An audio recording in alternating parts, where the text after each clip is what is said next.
Hi! Today, in this video, I would like to retell a story about grandmother, and the author of the story is Rushana Nazarbabayeva, who is a fellow student of United States College, and this story is written in 2011.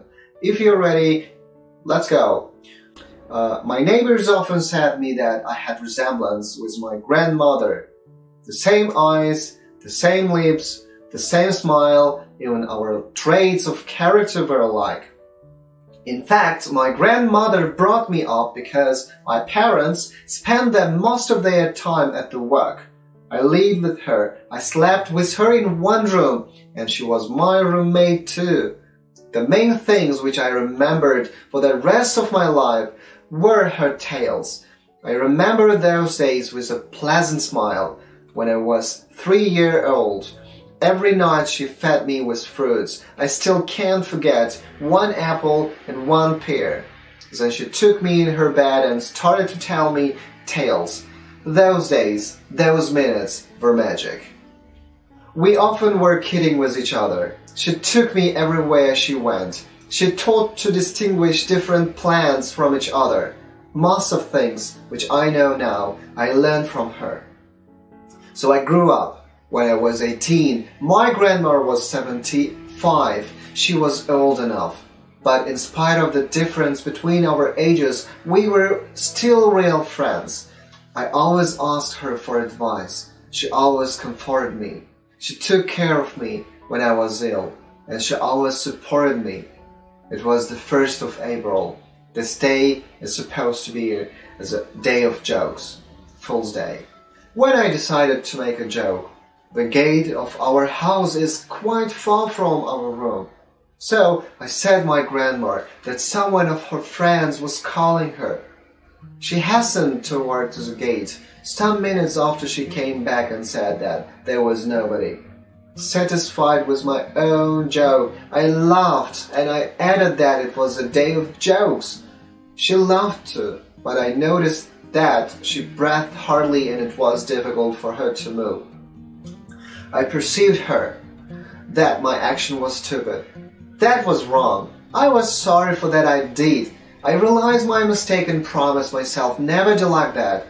Time was going by. Now it was my turn to take care of her because she became old enough. Every time when I held her hands, I experienced a double feeling. The first, that she was with me. The second was fear, the fear of loss, because she grew old too much. I loved her very much and I didn't want to let her anywhere. Once, when I was in my room and watching TV, somebody called me and said that something had happened with my grandmother. Discouraged, frightened, and desperate, I ran out from my room to the street where my honey grandma liked to sit on the bench and watch people. I saw her lying on the ground and pale. She neither moved nor spoke. I was frightened. I remember my thoughts when I was holding her hand. I lifted her head and looked at her pale, but sweet face and found out that her cheeks were pale and yellow too. I didn't know what to do. I was confused. My parents were at work as usual, and that hope. She is alive. I listened to her heart. Thanks to God. Her heart was beating. She was alive. I called my neighbors. I wanted them to help me. We brought my granny to the room and then I called my parents up and told about her. Several minutes passed. They came and took her to the hospital. But I wasn't allowed to go with them. After 2 days, my parents permitted me to visit her. But they didn't tell me what was wrong with her.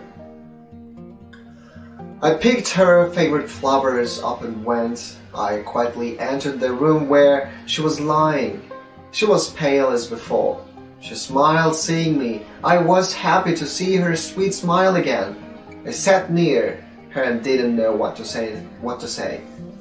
I put my head to her shoulder and tears was pouring unwillingly. I tried to hide them, to stop them in order to not to trouble her, but I couldn't. She noticed them. She hugged me and said, "Baby, I'll be with you forever. Don't cry." I was thankful to God that He gave back my grandmother to me, my best friend and my closest person in my life. She is the only person in my life who understands me, supports me and believes me.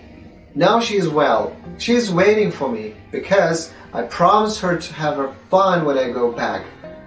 I am proud of her.